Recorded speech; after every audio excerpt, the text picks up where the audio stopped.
Kepolisian Resor Buru berhasil mengungkap dan menangkap 3 pelaku pembakaran kantor Komisi Pemilihan Umum atau KPU Kabupaten Buru.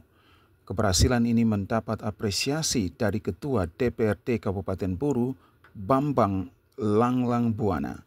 Menurut Ketua DPRD Kabupaten Buru, pengungkapan dan penangkapan cepat para pelaku menunjukkan komitmen kuat aparat penegak hukum dalam menjaga keamanan dan ketertiban masyarakat, serta tegaknya demokrasi di wilayah hukum Polres Buru.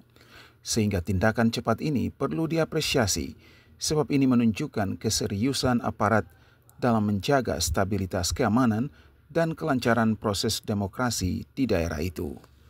Ketua DPRD Kabupaten Buru mengucapkan apresiasi yang setinggi-tingginya kepada Kapolres Buru, AKBP Sulastri Sukijang SH, SIK MM, dan jajarannya atas keberhasilan dalam mengungkap dan menangkap pelaku pembakaran kantor KPU Kabupaten Buru. Tindakan cepat ini menunjukkan komitmen aparat dalam penegakan hukum, dalam menjaga keamanan, ketertiban, serta tegaknya demokrasi di Kabupaten Buru. Sebelumnya diketahui Polres Buru baru-baru ini telah mengungkap fakta-fakta terkait pembakaran kantor KPU dan berhasil mengidentifikasi 3 pelaku.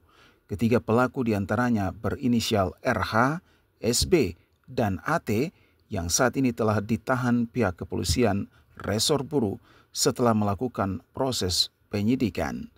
Meskipun 3 pelaku telah ditangkap, penyelidikan oleh pihak kepolisian masih terus berlanjut. Polres Buru masih menyelidiki kemungkinan adanya keterlibatan pihak lain dalam peristiwa itu. Dari Namlea, kontributor TVRI, Eren Stasi Jawa, melaporkan.